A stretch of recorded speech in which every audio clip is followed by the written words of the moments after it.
They sent out 200 wedding invites listing my private farm without telling me. I didn't learn about the wedding from my son. I learned about it from a florist who spoke to me as if we were already old friends. He asked what time he could arrive to build the ceremony arch, and then started describing red roses, lanterns, and a white aisle runner that would look beautiful on the grass. Hit that subscribe button and tap the bell icon so you never miss our latest uploads. I stood in my kitchen holding the phone, staring at the sink as if it might explain what I was hearing. Outside, the morning was quiet, mango leaves brushing together in the breeze. It was one of those calm moments I'd earned for myself. I was 70 years old. My life was supposed to be peaceful now. "Ma'am," the florist said, "should we set the arch closer to the house, or nearer the big tree by the field?" The couple said you'd know. The couple. He meant my son, David, and his fiancée, Jessica. My stomach tightened so fast I thought I might gag. "What wedding?" I finally asked. There was a polite pause. "David and Jessica's wedding," he said carefully. "This Saturday. 200 invitations, and we've got the farm listed as the location. I'm calling to coordinate delivery and setup." 200. My farm. My address printed on invitations I had never seen. I hung up before he could say anything else. My hands were shaking so hard I was afraid I'd drop the phone. The humiliation didn't come all at once. It arrived in waves, confusion, disbelief, and then a bitter anger that made my throat sting. I thought of the years I spent cleaning other people's homes. 40 years of early mornings and aching hands, of being treated like I should be grateful for work that stole my dignity. I swallowed it, day after day, because I had a dream that kept me upright. I wanted my own place in the world. When I was 65, I found an ad in the newspaper. 74 acres on the outskirts of town, farmhouse included. The price looked impossible, but something in me went still when I read it. I worked double shifts until my bones felt hollow. I saved every spare dollar. The day I signed the papers, my hands trembled over the deed, and my name sat there like a miracle. Hilda Morales. Sole owner. I cried in my car afterward, forehead pressed to the steering wheel, because it wasn't just land. It was proof. For most of my life, other people decided the shape of my days. If a woman wanted her floors done twice, I did them twice. If a man wanted his shirts ironed with razor crease perfection, I ironed until my fingers cramped. I learned to move quietly through houses that felt like museums. No laughter, no warmth, only polished surfaces and rules. I learned to keep my eyes down when someone's tone turned sharp. I learned to say yes in a voice that sounded grateful even when my stomach twisted. That is what people expect from a housekeeper. Invisibility, obedience, silence. The farm was supposed to break that lesson. The first year I owned it, I walked the boundaries like a pilgrim, touching fence posts, counting steps, memorizing the way the land rolled and dipped. I repaired what I could, hired help only when I had to, and kept lists of improvements in a notebook. Fix the west gate, paint the barn, plant more shade trees near the driveway. I wasn't trying to impress anyone. I was building a home that matched the life I wanted. Simple, clean, mine. David visited the first time with wide eyes, like a boy seeing a playground. He hugged me hard and said, "You did it, Mom." For a moment I believed he understood what it had cost. Then Jessica came behind him, taking photos for social media, turning in slow circles as if the view was meant for her camera. "This would be amazing for parties," she said. David laughed and called it a joke. I laughed too, because laughing was easier than setting limits. Soon the joking became habit. They asked to have a small barbecue. Then another. Then a birthday. Then, just a few friends. They began bringing inflatable pools for the kids, fireworks for the adults, and speakers loud enough to make my windows rattle. They used my guest room as a storage closet for decorations. They opened my cabinets without looking at me. Sometimes I'd wake up on a Saturday to find cars already parked on the grass, people I didn't recognize carrying coolers and folding chairs as if they'd always been welcome. I told myself it was temporary. They were young. They were excited. I told myself if I complained, I would look petty. And beneath all that, I was afraid. Afraid that if I pushed back, my son would pull away, that he would take his love with him like a punishment. So I kept the peace with my own silence. But silence has a cost too. On Tuesday, after the florist call, I tried to convince myself it was a misunderstanding. Maybe the vendors had the wrong address. Maybe there was another Hilda Morales with a farm. The lie didn't last long. The rental company called again and read my full address, even spelling the road name to be sure. The caterer asked whether the kitchen could handle warming trays for the late-night snacks. The photographer requested a list of must-have shots on my porch steps, because the light there is perfect. Every time the phone rang, my body tightened like I was bracing for impact. I'd stare at the caller ID and feel my cheeks burn with shame, as if the entire town had been invited to witness how little my opinion mattered. I stopped answering for a while, but the messages piled up anyway, cheerful voices leaving detailed instructions as if I were part of the plan. By Wednesday night, I walked through my house imagining strangers in every room. A cousin using my bathroom, a friend leaning on my furniture, someone spilling wine on my rugs. I imagined them laughing while I cleaned, because that was always how it went. My hands began to ache preemptively, my back remembering work it hadn't done yet. That was when my anger stopped being abstract and became practical. For 5 years I treated the farm like a sanctuary. I painted the house white, fixed fences where I could, planted flowers along the porch, learned the rhythm of the birds and the sunlight. I built routines that belonged to me, watering tomatoes in the mornings, sweeping the porch, sipping coffee in silence. Then David and Jessica began treating it like a free resort. At first I told myself it was normal. My son called it our family farm, and the word "our" sounded warm. But sharing isn't the same as being used. They arrived without warning on weekends, sometimes with a car full of friends. Music went late into the night. Bottles appeared on the porch rail. They ate, laughed, and left the mess behind like a gift they expected me to unwrap. Jessica's smile always looked sweet from a distance and sharp up close. "Hilda, could you make something?" "More people came than we expected," she'd say, settling into my hammock like she owned it.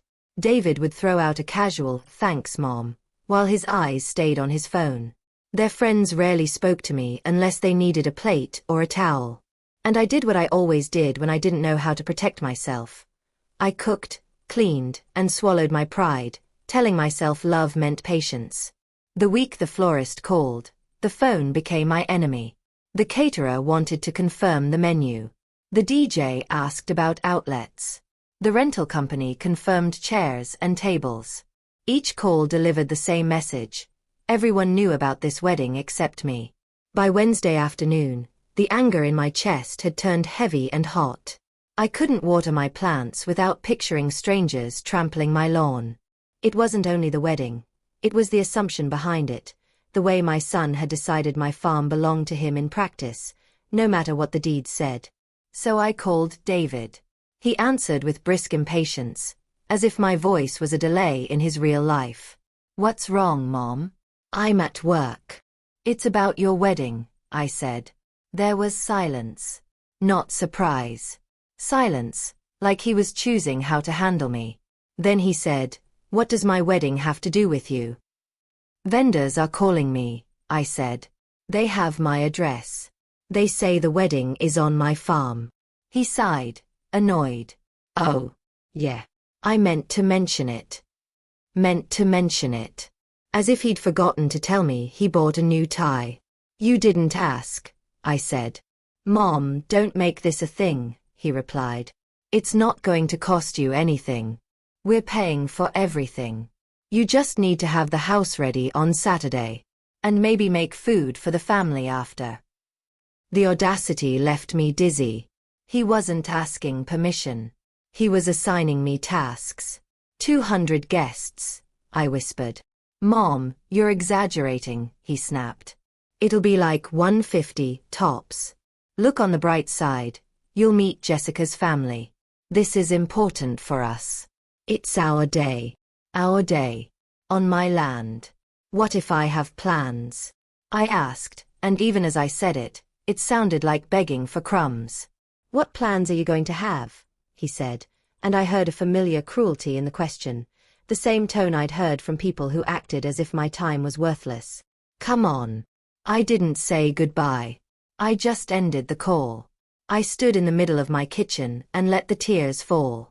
At first I told myself I was crying because my son had hurt me. But as the minutes passed, I realized I was crying because something deeper had finally snapped. All those years of swallowing disrespect had trained me to think I had to accept whatever was handed to me, because that was how survival worked. My employers assumed it. My family assumed it. Even I assumed it most days. But this time, the disrespect had an invitation list. I sat at my table and pulled the deed from its sleeve, smoothing it carefully as if it were fragile. My name stared back at me, steady and unquestionable. Hilda Morales. Sole owner. The letters didn't tremble. Only I did. A thought rose slowly, like a match struck in a dark room. If they wanted to treat my farm like a venue, then I would treat it like a venue. If my son could book it without asking, then so could I. The difference was, I actually had the right. I found the number for Premium Corporate Events, the most exclusive company in the city. When a man answered, his voice smooth as glass, I sat up straighter. Premium Corporate Events, this is Henry. Henry, I said, tasting the name like a decision. My name is Hilda Morales. I'd like to rent my property for a corporate event this Saturday. There was a short pause. This Saturday is very short notice, ma'am. Our corporate packages usually require. I will pay double, I interrupted. The words surprised even me. They came out clean, without apology. The world changes when you say money. What kind of property? He asked, suddenly attentive. A private farm, I said. 74 acres. A colonial-style house. Spacious gardens. Parking for 100 cars. Total privacy. His tone warmed with opportunity. That sounds impressive, Mrs. Morales. What is the event? A celebration for executives, I lied. International clients. They need privacy. No interruptions. Could we visit today to see the grounds and discuss a contract? He asked. Yes, I replied. This afternoon. When I hung up, the kitchen felt different. The same table, the same sunlight on the floor, but something in me had shifted. Fear moved aside, making room for a sensation I hadn't felt in decades. Power. That afternoon I cleaned with a fierce energy, not the way I used to for employers, but like a woman polishing her own life. I swept the porch, wiped the windows, pruned roses, clipped dead leaves, and arranged potted plants like I was preparing for a celebration of my own making. Henry arrived with an assistant and a clipboard, dressed too sharply for a dirt road. He stepped out of his car and looked around, and I watched his eyes widen as he took in the open space, the trees, the White House shining in the sun. Mrs. Morales, he said, shaking my hand. This is beautiful. Pride warmed my chest.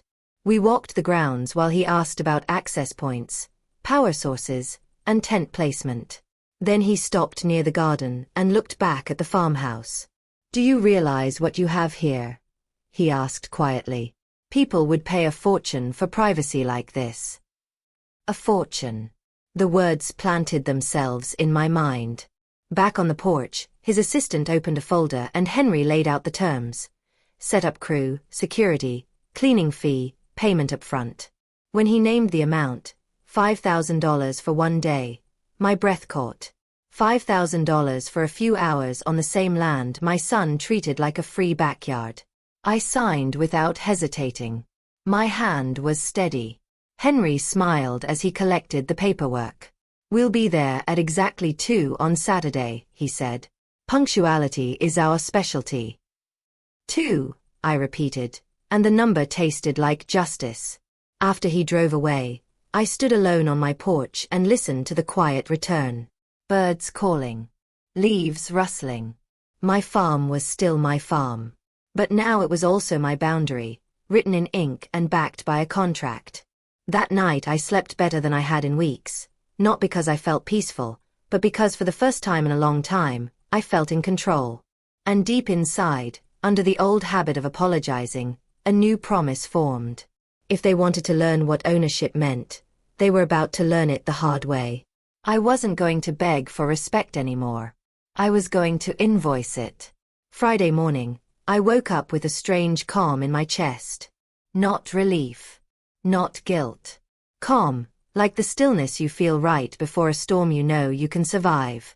I made coffee and sat on the porch, watching my land breathe with morning light. The mango leaves stirred like soft applause. In the distance, the fence line I'd repaired with my own hands stood straight, stubborn, mine. I ran my thumb along the warm rim of my mug and thought, for the 100th time, about the words David had used. I meant to mention it. As if I was a detail. At 9 o'clock, the phone rang. Jessica. She didn't greet me. She didn't say my name with any warmth. She launched into panic like she was falling down a staircase. Hilda, what is going on? The florist just called me. He says he can't get into the farm tomorrow because there's another event booked. He says the property is rented out for some corporate thing. I let a beat of silence stretch, just long enough to feel her fear on the other end. That's strange, I said mildly. Are you sure he didn't confuse addresses? No, she snapped. The caterer called too. And the sound company. They all say the same thing. They said someone else booked the farm from 2 o'clock. How is that possible? It's your farm. Exactly, I thought. Out loud I said, maybe David knows. Have you asked him? He's on his way. Her voice cracked with fury. We're coming right now to clear this up. She hung up without waiting for my answer, as if I were an employee who had failed at a task. I sat there a moment longer, staring at the quiet driveway, and then something rose out of me, a laugh that startled even my own body. It wasn't a cruel laugh. It wasn't even joy. It was years of swallowed humiliation finally escaping through my mouth. An hour later, David's car skidded up the dirt drive, kicking dust over the flowers I had planted by the gate. He stepped out first, jaw tight, shoulders squared, already walking like he had the right to storm into my home and demand explanations. Jessica followed, heels sinking into the soil, face pinched in outrage. David didn't knock. He didn't wait. He walked straight through my front door like it was his. Mom, what the hell is going on? He demanded. I stood in my kitchen as if we were discussing the weather. Good morning to you too. Don't do that. His voice sharpened. All the vendors say the farm is booked tomorrow for a corporate event. That our wedding can't be set up. I met his eyes calmly. That's correct. The way his face changed, like a door slamming, was almost satisfying. You booked it. Jessica breathed. I rented my farm, I said, each word deliberate. For Saturday. The silence that followed was thick enough to choke on. But, Mom, David stammered, like he'd never imagined he could be refused. Our wedding is tomorrow. We sent invitations. People already confirmed. Some people are coming from out of town. And you didn't think to ask me before printing my address on them? I asked softly. Jessica's voice rose, shaking. You can't do this to us. David paced across my living room, fists flexing. Call them. Cancel it. Tell them there was a mistake. I signed a contract, I replied. They paid me. How much? Jessica asked, eyes wide. 5,000, I said, and watched the number hit them like a slap. Jessica blinked. We'll pay you that. We'll pay you more. There it was. The sudden discovery that my property had value, spoken like they'd just found a hidden switch. This isn't about money, I said, and for the first time I heard my own voice carrying authority without effort. It's about respect. David's eyes flashed. Respect. This is family. Family. I repeated. Family is not an excuse to use someone. Family is not a permission slip to erase a person. Jessica stepped closer, tears rising fast. Hilda, please. I'm begging you. Don't ruin our day. I felt the old instinct twitch, the part of me trained to soften, to fix, to save everyone else from consequences. For 1 second I almost gave in, because mothers are built on habits that feel like love. Then David's earlier words returned like a punch. You just need to have the house ready and prepare some food. As if I existed to serve. No, I said. David's face turned red. What do you mean no? I mean no. I kept my voice even. You planned a wedding on my property without asking. You assumed I would say yes. You assumed I would work for you. And now you're surprised I have plans of my own. Jessica's tears broke free. We've been planning for months.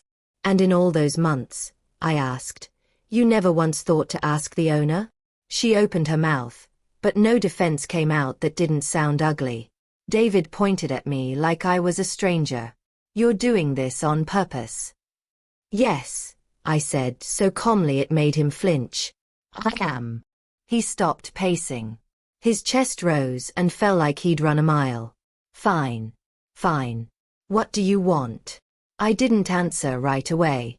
I walked to my porch window and looked out at the land. The trees. The yard.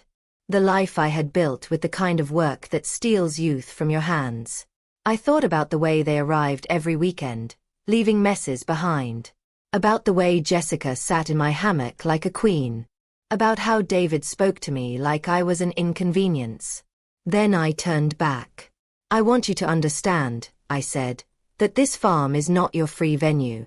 It is my home. And my name is not a decoration on your plans. David threw his hands up. This is insane. We'll call a lawyer.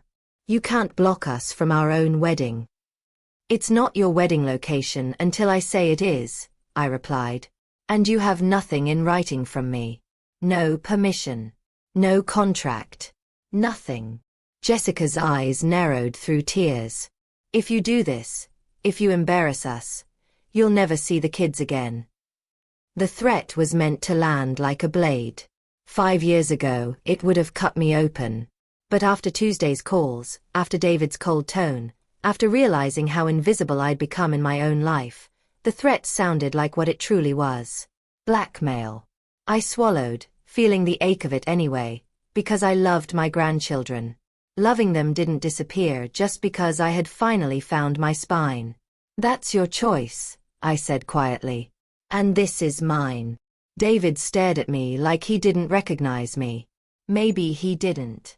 Maybe he'd never met the version of me who stopped apologizing for existing. This isn't over, he snapped, walking toward the door. Jessica followed, wiping her face with the back of her hand. Before she stepped outside, she turned and hissed, "You better hope those corporate people don't show up." They left in a storm of dust and slammed doors. And for a few minutes I stood in the middle of my living room listening to the silence they left behind. My hands trembled. My chest felt tight. Not regret. Fear, yes, because confrontation always scared me, and it was new to stand firm. But beneath the fear was something sturdier. Relief. I sat down on my porch and cried, quietly, the way I always did when I didn't want the world to see my weakness. But this time the tears didn't surrender. They were released. Saturday arrived like an earthquake. I woke before dawn, bathed slowly, and dressed as if I were attending my own celebration. I chose my wine-colored dress, the one I'd saved for special occasions that never came. I pinned my hair back carefully. I wore my mother's pearl earrings because I wanted to feel her strength resting against my skin. At 10, the first wedding vendors arrived. The florist rolled up with a truck full of red roses and white carnations. He stopped at the gate where Henry's team had already placed discreet signage. Private event. Authorized access only. The florist got out, looking confused, and when he saw me on the porch, he approached with a clipboard clutched to his chest. "Ma'am, I'm here for David and Jessica's wedding decor. But, there's another booking? Yes, I said kindly. There is. But I have a contract, he protested. They're paying $3,000 for the flowers. Then you need to speak to them, I answered. I didn't sign anything for a wedding. His face tightened with frustration, but he could do nothing. He made a call, muttered into his phone, then returned to his truck like a man carrying someone else's mistake. Then the caterer came. Then the sound company. Then the photographer. One by one they arrived, discovered the same truth, and left with annoyance that did not belong to me, because I had never promised them anything. Each departure felt like a brick added to a wall I'd needed for years. At 11:30, Henry arrived with his full team. Black clothing, headsets, efficient movements like a well-trained orchestra. They unloaded equipment, erected elegant tents, arranged tables, laid linens, and built a professional stage facing the garden. In less than an hour my yard transformed into something that looked expensive and intentional, and the strangest part was how natural it felt to see my space treated with respect. They asked before stepping inside. They wiped their shoes. They spoke to me with polite professionalism. Mrs. Morales, Henry said, smiling. Your property is a gem. At noon, the first wedding guests began to arrive.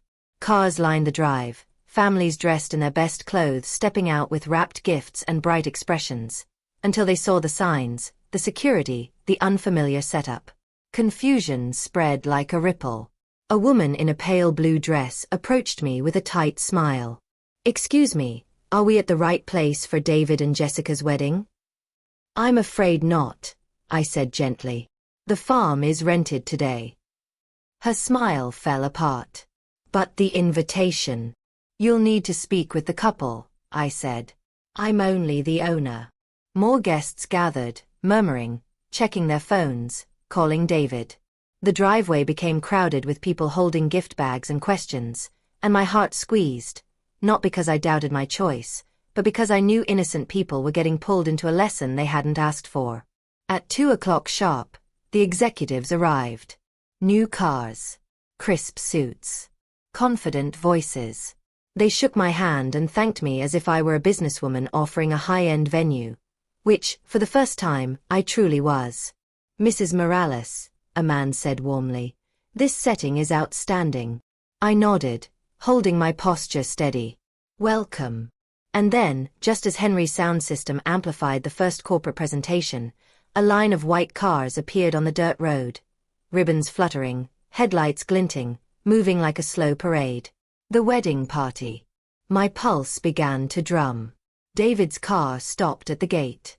He got out in a tuxedo, hair carefully styled, face already strained. Jessica stepped out behind him in an ivory dress with a long train that gathered dust the moment it touched my driveway. For a split second, she looked beautiful in the sunlight. Then she saw the garden. The round tables. The stage. The screen. The executives were seated and listening. Her beauty shattered into horror. This can't be happening, she screamed, loud enough to turn heads. David pushed through the gathering guests and sprinted toward my porch like he was charging a battlefield. Mom, he shouted. Get out here. I stood up slowly from my rocking chair, smoothed my dress, walked to the porch railing with calm that felt almost ceremonial. Good afternoon, David, I said. You look very handsome. His eyes were wild. Stop this. You have to stop this right now. There are guests everywhere. You should have thought about that, I replied, before you used my property without permission. Jessica came rushing up, lifting her dress, tears already streaking her makeup. Hilda, please. I'll give you 10,000. 20. Whatever you want, just fix this. I looked at her, and at that moment I didn't feel hate. I felt clarity. This isn't about money, I said again, more firmly this time. It's about what you thought you could do to me. Behind them, the guests' murmurs rose into angry confusion. A child cried. Someone shouted David's name. Phones were held up, recording. Word was spreading in real time. Henry approached, Face diplomatic, voice low. Mrs. Morales, is everything all right? My clients are noticing the situation. David spun toward him. You need to get out of here. This place is reserved for our wedding. Henry blinked, then looked at me for confirmation. I held Henry's gaze. Your event continues exactly as contracted. Something like respect flickered across Henry's face. Understood, he said, and turned back toward his clients without another word. David stared at me like I'd become someone dangerous. And the truth was, I had. Not because I wanted to destroy him. Because I was done being invisible. David stood frozen at the foot of the porch, his fists clenched so tightly his knuckles went white. Around him, the chaos thickened. Wedding guests crowded the driveway, voices rising in confusion and anger.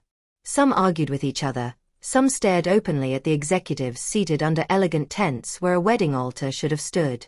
Others pulled out their phones, already turning the disaster into a story that would spread faster than truth ever could. Jessica collapsed onto one of the low stone borders near the garden, clutching her dress like it might anchor her to reality. Her shoulders shook as she cried, the sound raw and unfiltered now that the illusion of control had shattered. What are we supposed to do? She whispered, more to herself than to anyone else. David finally found his voice again. Mom, he said, lowering his tone, trying a different weapon. Please. This has gone too far. I stepped down from the porch slowly, each step deliberate, each one a reminder that this was my house, my land, my moment. I didn't rush. I didn't apologize. I stopped a few feet from him and met his eyes. No, I said quietly. What went too far was deciding my life for me. Before he could answer, another car pulled up, black and modest, its presence oddly calming amid the chaos. An older man stepped out, wearing a simple dark suit and holding a small book close to his chest. Father Thomas. The priest looked around, taking in the crowd, the corporate banners, the bride in tears, the groom in disbelief. His expression didn't harden or soften. It simply deepened with understanding. He approached David first and placed a hand on his shoulder. Son, he said gently, explain what is happening. David's posture crumpled. In front of authority he respected, the anger drained from him, leaving something closer to shame. Father, we planned the wedding here. We didn't ask my mom. She rented the farm to someone else. Father Thomas nodded once, then turned to me. He didn't accuse me. He didn't plead. He simply walked up the porch steps and sat in the empty rocking chair beside mine. Hilda, he said softly, may I listen? That word, listen, did something to me. I nodded. I told him everything. Not with drama, not with raised voice, but with the honesty of someone who had carried a burden too long. I told him about 40 years of cleaning other people's homes. About saving pennies in jars. About buying the farm at 65 and finally feeling like I existed for myself. About the 5 years of unannounced parties, of cooking and cleaning while being treated like hired help in my own house. About the phone calls, the invitations, the wedding planned without my knowledge. He listened without interrupting, eyes calm, hands folded. When I finished, he looked out toward the garden, where executives sat in quiet discussion, and then back toward the driveway, where guests waited in the heat with growing frustration. You have every right to defend what is yours, he said at last. And you are right to feel hurt. Jessica rushed forward then, kneeling abruptly at my feet, her wedding dress spreading across the porch boards like a white flag. Father, please, she cried. Tell her to stop this. We made a mistake, but this is our wedding day. Father Thomas looked down at her kindly, but his voice remained firm. Jessica, did you ask Hilda for permission to use her property? Jessica opened her mouth, then closed it again. Tears spilled freely now. No. Did you assume she would agree? Yes, she whispered. And did you consider how that might make her feel? Silence answered for her. That, Father Thomas said gently, is where this began. The crowd had quieted, sensing something important unfolding. Even the executives paused, watching from a respectful distance. Father Thomas turned back to me. "There are many innocent people here today," he said. "They came with love, with good intentions. I understand why you are standing firm. But I ask you, what outcome do you want?" The question settled heavily in my chest. I wanted respect. I wanted acknowledgement. I wanted my son to finally see me as a person, not a resource. I didn't want to destroy his marriage. I didn't want to carry bitterness into the rest of my life. But I also knew this moment would never come again. "I don't want to rescue them from consequences anymore," I said slowly. "Every time I do, they learn nothing." Father Thomas nodded. "And yet, love does not disappear because boundaries exist." Before I could answer, Henry approached again, his voice low. "Mrs. Morales, my clients have noticed the situation. Some of them are asking if they should leave. Others," he hesitated, then smiled faintly, "are strangely invested." I almost laughed. "How long would your event need if we asked them to finish early?" I asked. Henry blinked. "With incentives? Perhaps 2 hours. 2 hours. I turned back to David and Jessica, who were watching me like condemned prisoners awaiting a verdict. "If I allow the ceremony here today," I said, "it will be on my terms." Jessica nodded frantically. "Anything." David swallowed hard. "Whatever you want, Mom." I raised my hand. "First, you will publicly acknowledge that this farm is mine and that you used it without permission." Their faces tightened. "Second," I continued, "you will pay rent going forward for any use of this property. Monthly. No exceptions." David nodded quickly. "Yes. Of course." "And third," I said, my voice steady, "I will speak during the toast. I will tell the truth about how this wedding came to be." Jessica's face went pale. "You'll tell everyone?" "Yes." Father Thomas watched me closely, searching for cruelty. Finding none, only resolve. David hesitated, pride battling desperation. Then he looked at the crowd, at Jessica's tear-streaked face, at the guests waiting. "We accept," he said quietly. Henry moved swiftly, speaking to his clients, who, surprisingly, agreed to shorten their program in exchange for a discount and the novelty of witnessing a wedding afterward. Tables were rearranged. Equipment was shifted. The corporate banners came down. Flowers were salvaged where possible. By late afternoon, the sun dipped low and warm, painting my garden gold. The ceremony took place under the mango tree I had planted myself. When Father Thomas pronounced them husband and wife, the applause that followed was loud, genuine, and full of relief. Love had survived the lesson. Then Henry handed me a microphone. I stepped forward, my heart pounding, not with fear, but with purpose. "Good evening," I said. "I'm Hilda Morales. I'm David's mother. And I'm the owner of this farm." A ripple moved through the crowd. "I found out about this wedding the same way many of you did, by surprise," I continued. "Because my property was used without my permission." Gasps. Murmurs. Then silence. "For 40 years, I said, I worked as a housekeeper to build a life of my own. This farm is not just land. It is my dignity. And today, my son and daughter-in-law learned something important, that love without respect is not love." I lifted my glass. "And they also learned that respect can be taught." The applause that followed was thunderous. David hugged me afterward, crying openly. Jessica whispered apologies that sounded real this time. Months later, the changes held. Rent arrived on time. Requests came with respect.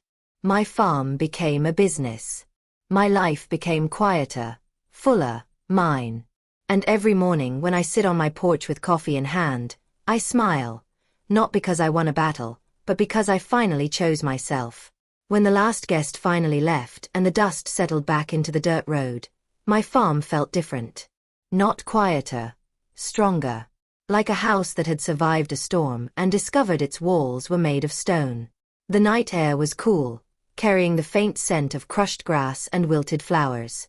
Paper cups and ribbon scraps lay scattered like evidence of a battle that had ended without bloodshed. I walked slowly across the yard, my shoes brushing against the ground I had fought for, and for the first time that day, my legs felt heavy. David and Jessica had already gone. They left in silence, exhausted, humbled, wrapped in a mixture of gratitude and shame they didn't yet know how to name. They hugged me before leaving, but it wasn't the automatic embrace of habit. It was careful, respectful, as if they were finally touching someone whose boundaries mattered. I sat on the porch alone and let the fatigue reach me. My hands trembled slightly as I removed my earrings. Not fear, release. When you hold a line for the first time in your life, your body doesn't know what to do afterward. It expects punishment. It expects loss. None came. Instead, the stars came out one by one, sharp and bright against the dark sky. I rocked slowly, listening to the night insects take over the silence. Somewhere deep in the fields, an owl called. I thought of the woman I had been for most of my life, the one who woke before dawn to catch buses, who scrubbed floors that would never belong to her, who apologized even when she had done nothing wrong. That woman had survived because she had to. But she didn't have to live anymore. The next morning, I woke late. Sunlight spilled through the windows without urgency. My body ached, but it was the good ache of effort, not the grinding exhaustion I remembered from years of work. I made coffee and carried it onto the porch, barefoot, still wearing my robe. The farm looked like itself again. No tents. No chairs. No strangers. Just trees, grass, and the house that knew my footsteps. For a moment, I wondered if the whole thing had been a dream. Then my phone buzzed. A bank notification. The corporate payment had cleared. I stared at the screen longer than necessary, then laughed softly.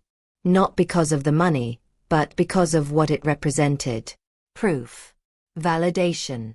A number attached to my worth that no one could dismiss as emotional or exaggerated. Later that afternoon, Henry called.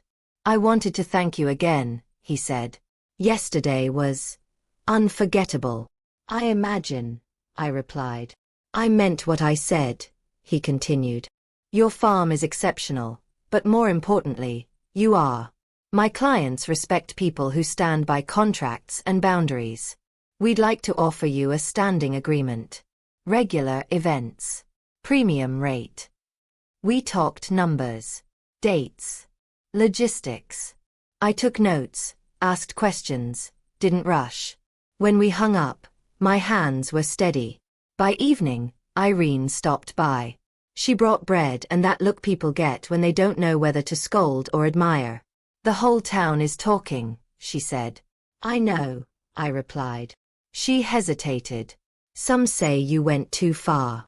I smiled gently. Some always will. She studied me for a long moment, then nodded. I wish I'd done what you did. Years ago.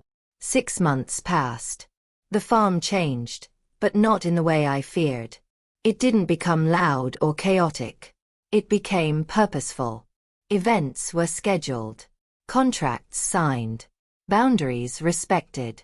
I learned when to say yes, and when to say no. David and Jessica changed too. Slowly. Imperfectly. But genuinely. They paid the rent on time every month. They asked before coming. When they did visit, they cooked. They cleaned. Jessica stopped calling me when she needed something and started calling me just to talk. The first time she washed dishes without being asked, I had to turn away so she wouldn't see my eyes fill. The grandchildren still ran through the fields, still laughed on the porch. But now they asked, "Grandma, is it okay?"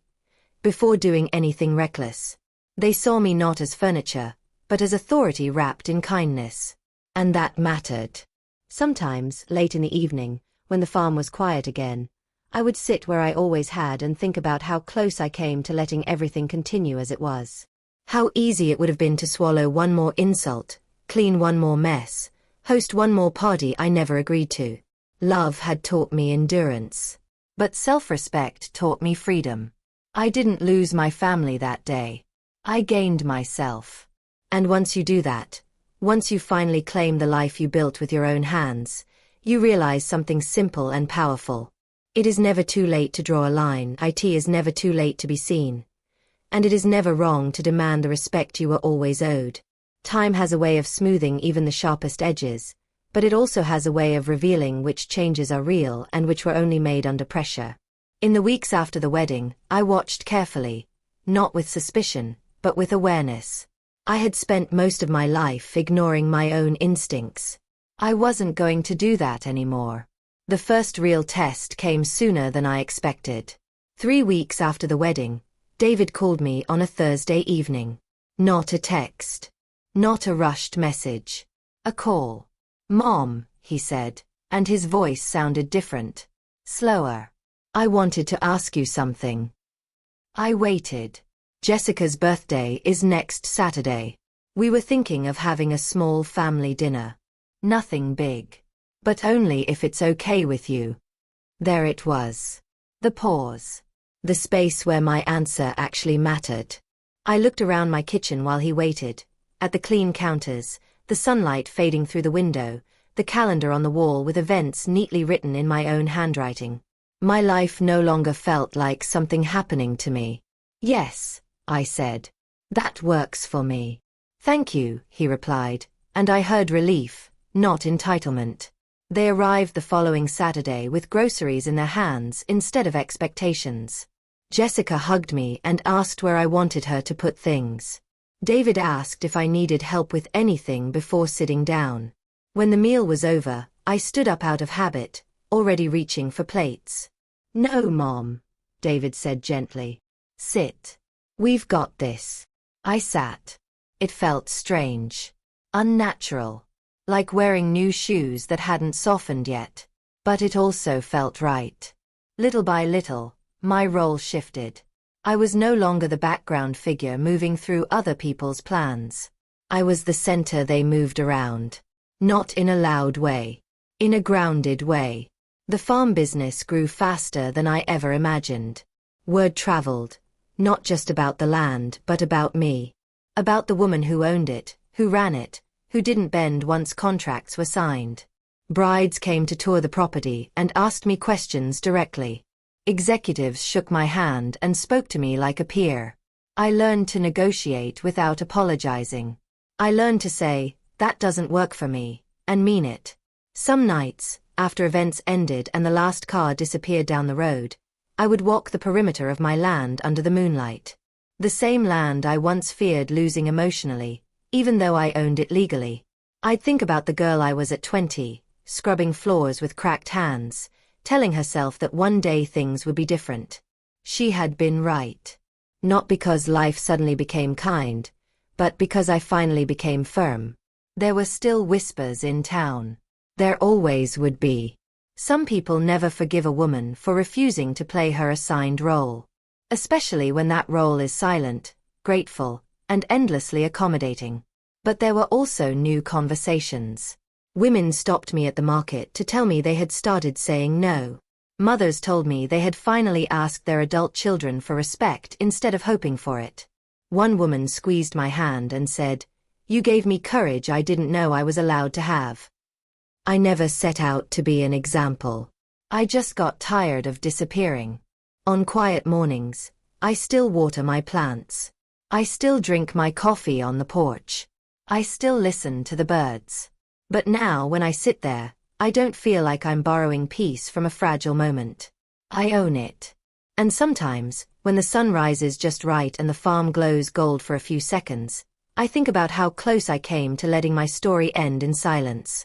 How easy it would have been to say yes one more time, to smooth things over, to make myself smaller for the comfort of others. Instead, I chose something harder. I chose myself. And that choice didn't break my family. It healed it, starting with me.